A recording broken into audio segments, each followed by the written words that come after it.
Hello and welcome to vital mathematics. आज के इस लेक्चर वीडियो के अंदर हम चैप्टर नंबर 2 पॉलिनोमियल को स्टार्ट करने जा रहे हैं। ठीक है, अभी इस लेक्चर के अंदर हम क्या करने वाले हैं कि थोड़े बहुत बेसिक्स के बारे में पढ़ने वाले हैं जो हमने क्लास 9th के अंदर पढ़ के रखा हुआ है, जो बहुत ही ज्यादा बेसिक सी चीजें हैं, बट फिर भी हम एक कॉन्सेप्चुअल या फिर आइडिया को डेवलप करने के लिए, ठीक है, हम इसको स्टडी करने वाले हैं। चलो चलो स्टार्ट करते हैं। देखो सबसे पहले तो इसके सबसे बेसिक सी चीज हमारे पास ये रहती है कि इस पॉलिनोमियल का मतलब क्या होता है। तो पॉली का मतलब क्या होता है मेनी, और नोमियल का मतलब क्या होता है हमारे पास टर्म्स। ठीक है, मेनी का मतलब समझ में आ गया, और टर्म्स का मतलब मैं समझाऊंगा कि बेसिकली जो एल्जेब्रिक एक्सप्रेशंस होते हैं, फॉर एग्जांपल जैसे मैंने यहाँ पे 2x² लिख दिया, प्लस में यहाँ पर मैं लिख दिया 4y³। तो ये दो अलग अलग टर्म्स है जिनको मैं प्लस या फिर माइनस से अगर सेपरेट कर पा रहा हूँ, तो ये बेसिकली तीनों के तीनों हमारे पास क्या रहते हैं, टर्म्स रहते हैं। क्लियर हो गई बात। यानी पोली का मतलब मेनी और नोमिनल्स का मतलब टर्म्स। टर्म्स क्या रहते हैं, वेरिएबल कांस्टेंट से जुड़ी हुई, जो प्लस और माइनस से हमारे पास वैल्यू जुड़ी रहती है, उन्हीं को बेसिकली हम क्या बोलते हैं, उनको हम बोलते हैं टर्म्स। क्लियर हो गई बात। अब थोड़ा सा आगे बढ़ते हैं। देखो, जब मैं पॉलिनोमियल के कॉन्सेप्ट को डेवलप करना स्टार्ट क्लास 9th से नहीं, ये बेसिकली क्लास 8 से डेवलप होना स्टार्ट होता है। क्लास 8 के अंदर अगर तुम ध्यान दोगे तो हमारे पास आता है एल्जेब्रिक एक्सप्रेशन। ठीक है, अब ये एल्जेब्रिक एक्सप्रेशन होता क्या है जरा समझते हैं।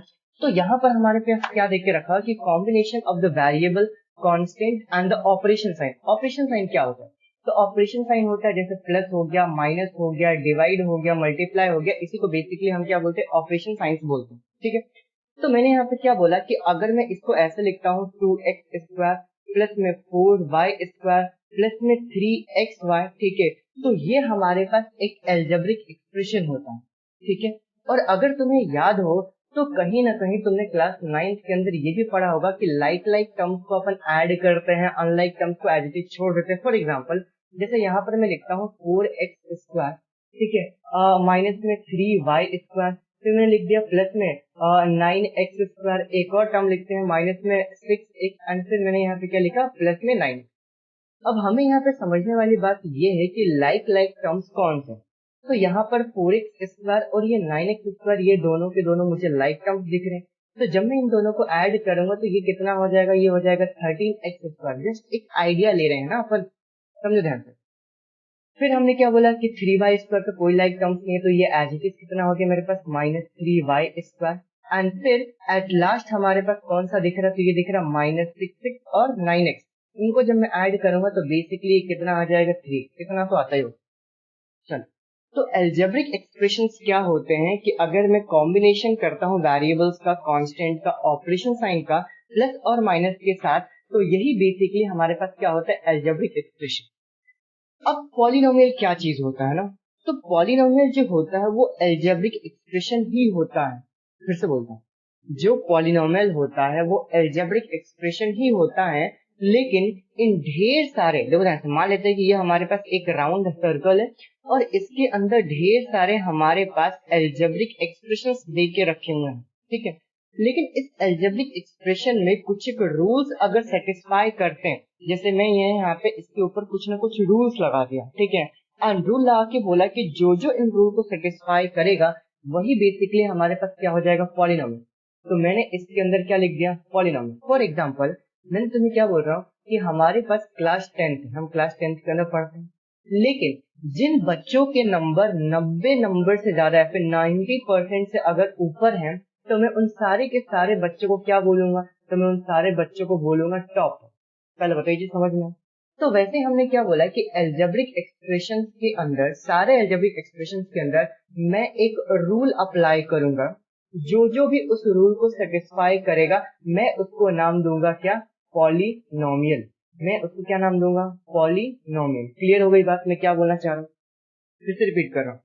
पूरा का पूरा हमारे पास एल्जेब्रिक एक्सप्रेशन है, उसके अंदर मैंने कुछ एक रूल्स लगाए। क्या रूल्स लगाए बाद में बताऊंगा, ठीक है। मैंने उसके अंदर कुछ एक रूल्स लगाए, जो भी उन रूल्स को सेटिस्फाई करेगा मैं उसको क्या बोलूंगा, पॉलिनोमियल बोलूंगा। अब वो रूल्स होते क्या क्या है जरा समझते हैं। चलो देखो, हमें जो इस फिलहाल पढ़ना है वो पढ़ना है पॉलिनोमियल इनटू वन वेरिएबल। पढ़ते हैं जरा रूल को। पॉलिनोमियल इन वन वेरिएबल हमारे पास क्या बोलता है कि वो सारे के सारे एल्जेब्रिक एक्सप्रेशन जिसका जो पावर हो only whole number as a exponent. Exponent का मतलब क्या होता है, हमारे पास power of the variable are called polynomial in one variable. अब वन वेरिएबल हम क्यों बार बार बोल रहे हैं, जो अभी अपन ने पीछे देखा था, यहाँ पर अगर मैं इसको ध्यान से देखूं तो इसके अंदर कहीं ना कहीं दो वेरिएबल्स आ रहे हैं, लेकिन जो मुझे पढ़ाई करना है वो सिर्फ और सिर्फ वन वेरिएबल का ही पढ़ाई करना है। तो वो सारे के सारे अलजेब्रिक एक्सप्रेशन जिसके अंदर जो एक्सपोनेंट हो, जो पावर हो, वो होल नंबर हो। होल नंबर का मतलब क्या होता है, याद करो, ये होता है 0 1 2 3 4, ये सारे सारे होल नंबर अगर हमारे पास होता है तो मैं उसको पॉलिनोमियल इन वन वेरिएबल बोलूंगा, वरना फिर पॉलिनोमियल इन वन वेरिएबल नहीं बोलूंगा। ठीक है, जैसे एग्जांपल के तौर पे अगर मैं तुमसे ये लिखता हूँ कि ये 2x² प्लस में 4y, ठीक है, क्या मैं इसको पॉलिनोमियल इन वन वेरिएबल बोलूंगा? आंसर है नहीं। क्यों नहीं बोलूंगा? क्योंकि इसके अंदर दो वेरिएबल आ रहा है, एक तो x आ रहा है एंड दूसरा हमारे पास क्या आ रहा है, y आ रहा है। क्या ये बात समझ में? एक और जरा देखते हैं। मैंने क्या बोला कि 2x² प्लस में यहाँ पर लिखा मैंने 4x⁻⁻7। अब मैं क्या बोलूंगा, क्या मैं इसको पॉलिनोमियल बोलूंगा? जी नहीं, इसको भी पॉलिनोमियल नहीं बोलूंगा। क्यों नहीं बोलूंगा? कि यहाँ पर हमारे पास सिंगल वेरिएबल तो आ चुका है। फिर से रिपीट कर रहा हूँ, यहाँ पर मेरे पास सिंगल वेरिएबल तो आ गया, लेकिन यहाँ पर एक दिक्कत है।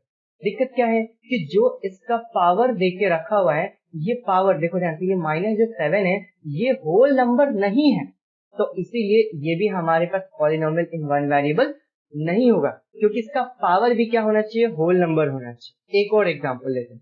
अगर मैं तुम्हें यहाँ पे बोलता हूँ 4x² माइनस में 3xy, क्या ये होगा? ये एल्जेब्रिक एक्सप्रेशन तो होगा, लेकिन ये पॉलिनोमियल नहीं होगा, क्योंकि दो वेरिएबल आ गया x और y। एक और जरा एग्जांपल लेते हैं। मैंने यहाँ पे क्या बोला कि अगर मैं तुमसे लिखता हूँ 3x² माइनस 1 में x², क्या ये होगा? मैं फिर से पूछता हूँ, क्या ये पॉलिनोमियल इन वन वेरिएबल होगा? अगर देखूं तो सिंगल वेरिएबल है क्या? जी हाँ, सिंगल वेरिएबल है। क्या इसका पावर होल नंबर है? तो 2 और 2 यहाँ पे पावर होल नंबर भी है, इसका मतलब ये पॉलिनोमियल इन वन वेरिएबल होगा। आप ये गलत बोल, ये पॉलिनोमियल इन वन वेरिएबल नहीं होगा। क्यों नहीं होगा? क्योंकि जब मैं इसको थोड़ा सा प्रॉपर तरीके से लिखूंगा तो ये मुझे कुछ ऐसा दिखेगा, 3x² माइनस ये 1/x² को हम ऐसे लिखते हैं x⁻⁻2, और ये -2 हमारे पास क्या आ चुका है, तो -2 हमारे पास इंटीजर आ चुका है। क्या ये बात आई समझ में? मतलब ये भी हमारे पास पॉलिनोमियल इन वन वेरिएबल नहीं होगा। ठीक है, थोड़ा सा और आगे बढ़ते हैं। चलो देखो, अब फाइनली मैं क्या बोलूंगा कि ये क्या मेरे पास 3x² प्लस में 5x प्लस में 2, क्या ये पॉलिनोमियल इन वन वेरिएबल होगा? मैं बोलूंगा जी हाँ, ये हो जाएगा। अगर मैं तुम्हें बोलता हूँ 4x³ प्लस में 9x² प्लस में 3x, ठीक है, एंड प्लस में 4, क्या ये हो जाएगा? जी हाँ, ये हो जाएगा। पहले बताओ समझ में आया? अब यहाँ पर सिंगल सिंगल वेरिएबल भी दिख रहा है, और जब मैं x के पावर्स को देखता हूँ तो यहाँ पे x के पावर भी मुझे होल नंबर दिख रहा है, और यही वो रूल है जो एल्जेब्रिक एक्सप्रेशन को और पॉलिनोमियल को अलग अलग करता है। डन, क्लियर हो गई बात मैं क्या बोलना चाह रहा हूँ? चलो जरा आगे बढ़ते हैं, नेक्स्ट। ठीक है, अब हमने क्या बोला, ये पहली चीज तो समझ में आई है कि पॉलिनोमियल इन वन वेरिएबल होता क्या है। यानी कि मैंने यहाँ पे क्या लिख देता हूँ, 2x² प्लस में 3x, ठीक है, प्लस में 4, ये हमारे पास पॉलिनोमियल इन वन वेरिएबल होगी। अब अगर मैं इसको जरा छोड़ दो और इधर साइड में देखो, अगर मैं तुमसे ये पूछता हूँ कि जरा मुझे बताओ, अगर मैंने यहाँ पर 10 लिख दिया तो ये क्या है, तो तुम नहीं बताओगे क्या है। ठीक है, लेकिन अगर मैं इसके आगे ऐसा लिख देता हूँ क्लास, तो क्या आप ये समझ पा रहे हो कि क्लास 10 की बात चल रही? अगर मैं तुम्हें यहाँ पर लिख देता हूँ 167, तो तुम्हें समझ में आ रहा है क्या कि 167 क्या है? नहीं। लेकिन अगर मैं इसके आगे हाइट लिख देता हूँ तो क्या ये समझ में आ रहा है कि हाँ भाई ये हाइट की बात चल रही है? ठीक है, वैसे ही ये जो पॉलिनोमियल्स होते हैं इनको रिप्रेजेंट करने के लिए बेसिकली हम यहाँ पे p का इस्तेमाल कर देते हैं, p, और ब्रैकेट के अंदर क्या डाल देते हैं, x, और इसको क्या बोलते हैं कि पॉलिनोमियल ऑफ x, यानी हम उसको क्या बोलते हैं, p ऑफ x, हम बोलते हैं पॉलिनोमियल ऑफ वेरिएबल x। इसको रीड करने का तरीका क्या होता है, इसको रीड करने का तरीका होता है polynomial, polynomial of variable, polynomial of variable x। समझ में आ गया? लेकिन जरूरी नहीं है कि मैं पॉलिनोमियल ऑफ x ही लिखूं, अगर मैं चाहूं इसको ऐसे लिख देना कि gx equals to 2x² plus में 3x प्लस में 4, तो ये भी चल जाएगा। लेकिन अगर मैं ये लिखता हूँ, या ध्यान से गौर से देखना, ठीक है, अगर मैं तुम्हें ये लिखता हूँ कि मैंने यहाँ पे लिख दिया hx, ठीक है, और यहाँ पर वेरिएबल दे दिया 2y प्लस में 5, तो ये हो जाएगा गलत। ये गलत क्यों हो जाएगा? क्योंकि ये हमारे पास क्या बोलता है लेफ्ट के अंदर कि पॉलिनोमियल जो है वो हमारे पास x वेरिएबल का होना चाहिए, लेकिन इधर जो मैंने वेरिएबल इस्तेमाल कर लिया है ये कौन सा वेरिएबल है? तो ये वेरिएबल हमारे पास y है, इसलिए क्या हो गया? गलत हो गया। या फिर अगर मैं ऐसा लिखता हूँ, देखो ध्यान से, मैंने यहाँ पे लिखा पी वाई इक्वल्स टू, मैंने यहाँ पर लिख दिया 3y प्लस में 16y प्लस में या फिर 16y स्क्वायर प्लस में 9, तो ये चल जाएगा क्या? जी हाँ, ये चल जाएगा, क्योंकि लेफ्ट में हमारे पास वेरिएबल y है और इधर भी हमारे पास वेरिएबल y है। तो ये मत अपने दिमाग के अंदर बिठा लेना कि वो x में वेरिएबल में ही आएगा। x की जगह कुछ भी हो सकता है, y हो सकता है, u हो सकता है, v हो सकता है, ठीक है, z हो सकता है, कुछ भी हो सकता है, ठीक है। और ये p की जगह, ये जो p है, g है, h है, ये कुछ भी हो सकता है। बस शर्त क्या होनी चाहिए कि हमारे पास सिंगल वेरिएबल होना चाहिए। मतलब अभी तुम्हें ये समझ में आ चुका है कि बेसिकली पॉलिनोमियल को हम कैसे लिखते हैं। हम लिखते हैं p x equals to 4x square plus में 9x प्लस में 10, ऐसा हो जाएगा, ये पॉलिनोमियल है। या फिर मैं ऐसा लिख दूं G Y equals to 3x to the power 100 plus में 9x प्लस में 16, ऐसा भी हो सकता है। या फिर मैं h लिख सकता हूँ, h क्या लू, एक्स वाई, चलो z ले लेता हूँ। तो मैंने यहाँ पे क्या लिख लिया? मैंने यहाँ पे लिख दिया 3z to the power 99 plus में 16, ऐसा। ये सारे के सारे हमारे पास क्या होते हैं? पॉलिनोमियल इन वन वेरिएबल होता है। क्लियर हो गई बात? क्रिस्टल क्लियर हो गई? चलो आगे बढ़ते हैं नेक्स्ट क्वेश्चन, ठीक है। क्वेश्चन क्या, ये अगले कॉन्सेप्ट की तरफ, ठीक है। मतलब अभी तक हमने ये समझा कि पॉलिनोमियल क्या होता है, हमने ये समझा कि अलजेब्रिक एक्सप्रेशंस क्या होता है, ठीक है। अब हम जरा समझने वाले हैं टाइप्स ऑफ पॉलिनोमियल क्या होता है। टाइप्स ऑफ पॉलिनोमियल क्या है? तो जो पॉलिनोमियल है इसका परिवार बहुत बड़ा है, और इसको पढ़ने के लिए हमने इसको क्या किया है, अलग अलग पार्ट्स के अंदर डिवाइड कर दिया है, ताकि हम इसको प्रॉपर तरीके से स्टडी कर सकें, ठीक है। अब हमने क्या बोला कि अगर मुझे पॉलिनोमियल के परिवार बनाने हैं या फिर अगर मुझे अलग अलग कैटेगरी में डिवाइड करना है, तो मैं ये तो पूछूंगा ना कि भाई तुम किस बेसिस के ऊपर इसको डिवाइड करना चाहते हो। लेट्स सपोज कि मुझे क्लास 10th को दो पार्ट्स के अंदर डिवाइड करना है। प्रिंसिपल हमारे क्लास के अंदर आया और उन्होंने ये बोला कि आप पूरे क्लास को एक काम करो, दो पार्ट्स के अंदर डिवाइड करो। तो मैं उनसे पूछूंगा ना कि आप ये मुझे बताओ कि किस बेसिस पे बोलना चाह रहा हूँ। क्या मैं गर्ल्स बॉयज को अलग अलग कर दूं, या फिर मैं टॉपर्स को एंड जो थोड़े से वीक बच्चे उन दोनों को अलग कर दूं, या फिर जो गेम्स में बहुत बढ़िया परफॉर्म करते और जो परफॉर्म नहीं करते उन बेसिस पे अलग कर दूं। मतलब अगर मुझे इसका अलग अलग पार्ट्स करना है तो मुझे कहीं ना कहीं इसका बेस निकालना पड़ेगा कि मैं किस बेसिस के ऊपर बात कर रहा हूँ इसको डिवाइड करने की। तो हमने ये बोला कि जो भी हमारे पास पॉलिनोमियल दे के रखा हुआ है, ठीक है, मैं यहाँ पे बीच में लिखता हूँ, ये हो गया मेरे पास पॉलिनोमियल। इसको हम किस बेसिस पे डिवाइड करते हैं? तो इसके दो अलग अलग बेस होते हैं डिवाइड करने के। जो इसका हमारे पास पहला बेस रहता है वो रहता है on the basis of term, ठीक है। क्लियर हो गई बात? हम पॉलिनोमियल को टर्म्स के बेसिस पे डिवाइड करते हैं। टर्म्स क्या होता है? जिनको मैं प्लस और माइनस के फॉर्म में अलग अलग कर सकता हूँ, उसको हम क्या बोल रहे हैं? On the basis of term. दूसरा हमारे पास पॉलिनोमियल को डिवाइड करने का तरीका क्या रहता है? तो दूसरा हमारे पास तरीका रहता है on the basis of degree. अब क्वेश्चन हमारे पास ये आता है कि ये डिग्री का क्या मतलब होता है, ध्यान दे, ठीक है। ये डिग्री का क्या मतलब होता है? तो मैं यहाँ पे डिग्री का मतलब लिख रहा हूँ ना। ये डिग्री का मतलब होता है highest power of the variable. यहाँ पर मैं लिख देता हूँ, डिग्री का मतलब ये होता है हाईएस्ट पावर ऑफ वेरिएबल। जो भी हमारे पास पॉलिनोमियल दे के रखा हुआ है उसका जो भी हाईएस्ट पावर रहता है उसी को हम क्या बोलते हैं? डिग्री बोलते हैं। और याद करो, जब डिग्री की बात आ रही है या फिर पावर की बात आ रही है तो ये क्या सिर्फ और सिर्फ होल नंबर हो सकता है, यानी कि ये जो हाईएस्ट पावर है या तो 0 हो सकता है, 1 हो सकता है, 2 हो सकता है, 3 हो सकता है, ऐसे करके, ठीक है। ये देखो, ये हम क्लास 9 के अंदर पढ़ रहे हैं, लेकिन फिर भी आपने समझने के लिए फिर से एक बार रिपीट करें। चलो, on the basis of term के अंदर जो हमारे पास पहली वाली चीज आती है वो हमारे पास होता है मोनोमियल। मोनोमियल का मतलब क्या होता है? मोनोमियल का मतलब होता है सिंगल टर्म, यानी वो सारे के सारे पॉलिनोमियल जिसके अंदर सिर्फ और सिर्फ एक ही टर्म रहता है उसको हम क्या बोलते हैं? मोनोमियल। फॉर एग्जाम्पल, यहाँ पर मैंने लिख दिया p x equals to 2x, या फिर मैंने यहाँ पर लिख दिया पी एक्स इक्वल्स टू, बताओ क्या लिख देता हूँ मैं? यहाँ पे लिख देता हूँ 100x टू द पावर 16। ये हमारे पास क्या आ गया? मोनोमियल। आगे जरा पढ़ते हैं। दूसरा जो हमारे पास रहता है वो मोनोमियल के बाद वो हमारे पास होता है बायनोमियल। बायनोमियल का मतलब बाय मतलब क्या होता है दो। तो मैंने यहाँ पे क्या किया कि बायनोमियल का मतलब होता है दो, यानी इसके अंदर दो टर्म्स रहेंगे। फॉर एग्जांपल मैंने यहाँ पर लिख दिया p x equals to 2x plus में 5, या फिर मैंने ऐसा लिख दिया पी एक्स इक्वल्स टू क्या लिख देते हैं, तो मैं यहाँ पे लिख देता हूँ 4x स्क्वायर प्लस में 3x। ठीक है, तो ये हमारे पास क्या हो गया, ये हमारे पास हो गया बायनोमियल। एक और जरा लिखते हैं। ठीक है, एक और हमारे पास क्या रहता है, तो ये हमारे पास तीसरे नंबर पे रहता है, तो ये होता है हमारे पास ट्राइनोमियल। ट्राइनोमियल का मतलब क्या हो गया, जिसके अंदर तीन टर्म्स रहती है, यानी कि ये हो गया मेरे पास P x equals to 2x square plus में 5x प्लस में 6, या फिर मैंने ऐसे लिख दिया पी एक्स इक्वल्स टू एक और टर्म लिख रहे थे 4x स्क्वायर प्लस में 3x प्लस में क्या लिख दो बताओ, यहाँ पर लिख देता हूँ 6x टू द पावर 4। ये हमारे पास तीन अलग अलग टर्म्स हो गए, तो ये क्या हो गया हमारे पास ट्राइनोमियल।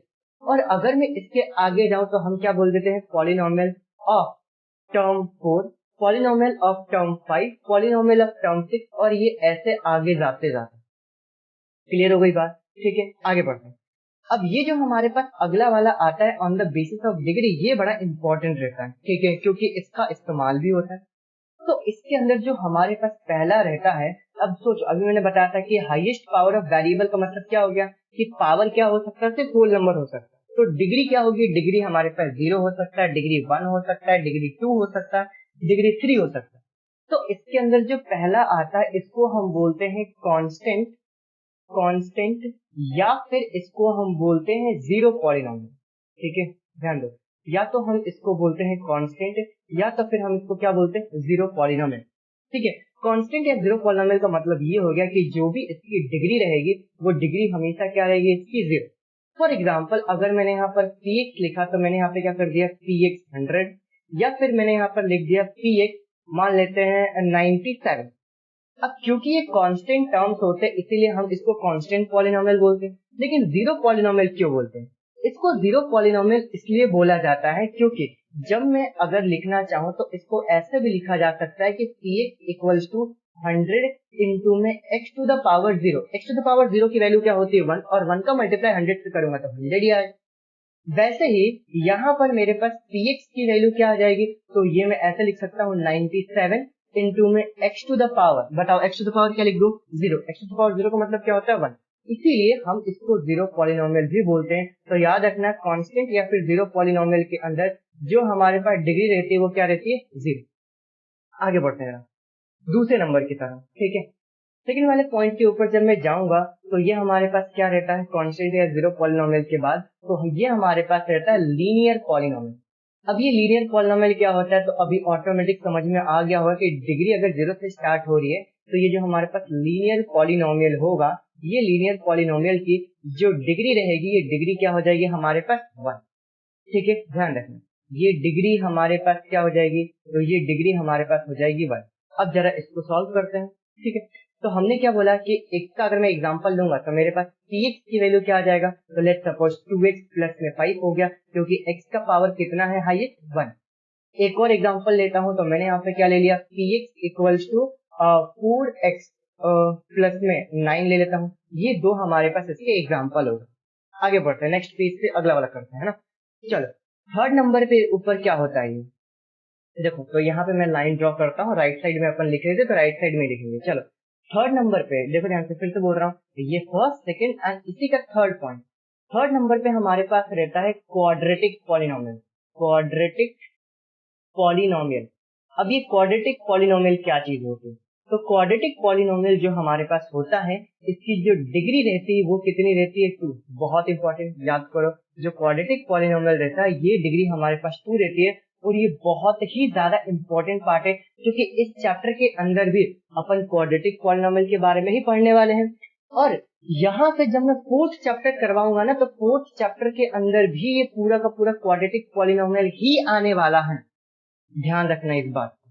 ठीक है, चलो जरा पढ़ते हैं नेक्स्ट, है ना। इसके भी चलो एक आधे एग्जांपल लिख लेते हैं। तो इसका अगर मैं एग्जांपल लिखने जाऊंगा तो मैं ऐसा लिख सकता हूँ px इक्वल्स टू, बताओ क्या लिख दूं, यहाँ पे हो गया 2x स्क्वायर प्लस में 3x प्लस में 5, या फिर मैं अपने यहाँ पे px लिख दिया for example x square plus में 5x प्लस में 7, ठीक है। या फिर एक और एग्जाम्पल लिख लेते हैं, 3x इक्वल्स टू कितना हो जाएगा 3x स्क्वायर, माइनस में 9 भी लिख सकता हूँ, ठीक है। बस ओवरऑल हमारे पास जो x का पावर है, जो हाईएस्ट पावर है, वो कितना होना चाहिए, 2 होना चाहिए। चलो इसके बाद जो हमारे पास आता है वो क्या आता है, क्यूबिक। ये क्यूबिक नहीं पढ़ना है, बट फिर भी जरा समझते हैं। क्यूबिक के अंदर हमारे पास क्या रहता है, तो अभी तो समझ में आ गया होगा कि जो हमारे पास क्यूबिक पॉलिनोमियल होता है, इस क्यूबिक पॉलिनोमियल के अंदर जो हमारे पास डिग्री रहती है, ये डिग्री कितनी रहती है, 3, ठीक है। और इस क्यूबिक पॉलिनोमियल के अंदर जैसे हमारे पास डिग्री 3 रहती है, तो जब मैं इसका एग्जाम्पल लिखने जाऊंगा तो इसके एग्जाम्पल्स हमारे पास क्या हो जाएंगे, तो बस डिग्री को मुझे 3 रखना। तो मैंने बोला कि p x equals to x cube minus में 5 कर दिया, या फिर मैंने ऐसा लिखा p x equals to x cube plus 2x square plus में 5x प्लस में 6, या फिर मैंने यहाँ पर पी एक्स को लिख लिया, मैंने यहाँ पे लिखा 3x to the power 3 minus में 6x प्लस में 9। ये सारे के सारे हमारे पास क्या रहे हुए, क्यूबिक पॉलिनोमियल हो गए, ठीक है। समझना, टाइप्स ऑफ पॉलिनोमियल के 2 पार्ट्स हैं, on the basis of terms, on the basis of degree, और ये हमने उसके अलग अलग टाइप्स कर दिए। और इसके आगे अगर मुझे जाना है तो मैं कैसे बोलूंगा, तो मैं बोलूंगा polynomial of degree 4, polynomial of degree 5, polynomial of degree 6। ये हमारे पास इसका आंसर हो जाएगा, ठीक है। बात आई समझ में। फिर से जरा बेसिक्स को एक बार फिर से रिपीट करते हैं, ठीक है। देखो सबसे पहले मैंने तुम्हें ये समझाया कि हमारे पास पॉलिनोमियल होता है क्या है, तो पॉली का मतलब होता है मेनी, नोमियल का मतलब होता है टर्म, ठीक है। अलजेब्रिक एक्सप्रेशंस क्या होते हैं, क्लास 8 के अंदर हमने इसको पढ़ा था कि कॉम्बिनेशन ऑफ वेरिएबल, कांस्टेंट और ऑपरेशन साइन को अगर मैं मिला देता हूं तो ये क्या होता है, अलजेब्रिक एक्सप्रेशन। एंड इन्हीं अलजेब्रिक एक्सप्रेशन के अंदर अगर मैं 2 रूल को अप्लाई कर दूं, पहला रूल सिंगल वेरिएबल, दूसरा रूल पावर जो है हमारे पास वो होल नंबर होना चाहिए, तो ये हमारे पास क्या बन जाता है, तो ये हमारे पास बन जाता है पॉलिनोमियल। फिर मैंने यहाँ पर तुम्हें ये बताया कि पॉलिनोमियल को हम रिप्रेजेंट कैसे करते हैं, यहाँ पे मैं लिख देता हूँ रिप्रेजेंटेशन ऑफ पॉलिनोमियल। यहाँ पर मैंने लिखा क्या, रिप्रेजेंटेशन ऑफ पॉलिनोमियल। पॉलिनोमियल को हम रिप्रेजेंट कैसे करते हैं ये मैंने यहाँ पर लिख के रखा हुआ, ठीक है। आगे बढ़ते हैं, ये मैंने बताया, ये सारे के सारे हमारे पास क्या हो गए, पॉलिनोमियल हो गए, ठीक है। फिर अपन ने टाइप्स ऑफ पॉलिनोमियल के बारे में पढ़ा, on the basis of terms, on the basis of degree. ये क्लास 9th का क्वेश्चन, लेकिन फिर भी आगे बढ़ने से पहले इसको समझना बहुत ज्यादा जरूरी है, ठीक है। और ये क्वाड्रेटिक एंड क्यूबिक पॉलिनोमियल ये भी बहुत इंपॉर्टेंट, मतलब बेसिकली जो हम स्टडी करने वाले हैं ये सेकंड वाला लीनियर पॉलिनोमियल के बारे में पढ़ने वाले हैं, ठीक है। और ये जो हमारे पास क्वाड्रेटिक पॉलिनोमियल है इसके बारे में पढ़ने वाले हैं और समझने वाले हैं अच्छे तरीके से। मुझे उम्मीद है कि जितना भी मैंने बेसिक समझाया, हालांकि ये क्लास 10th का पोर्शन नहीं है, लेकिन ये बहुत ही ज्यादा इंपॉर्टेंट पार्ट है आगे बढ़ने से पहले, ठीक है। आई होप आप सभी को समझ में आया होगा। अगर समझ में आया है तो तुम्हें लाइक करना है, समझ में नहीं आया तो मुझे कमेंट के अंदर बताना है कि क्या तुम्हें समझ में नहीं आया। लेकिन इन दोनों से पहले तुम्हें क्या कर लेना है, सब्सक्राइब कर लेना है एंड अपने दोस्तों को शेयर करना है और उनको भी बोलना है कि भैया जल्दी से सब्सक्राइब करो। इसी के ऊपर हमारे पास class 9th and class 10th के वीडियोस रेगुलर बेसिस के ऊपर आएंगे टिल एग्जाम, और लास्ट में हम PYQ भी करने वाले हैं, ठीक है। तो once again thank you so much, bye bye.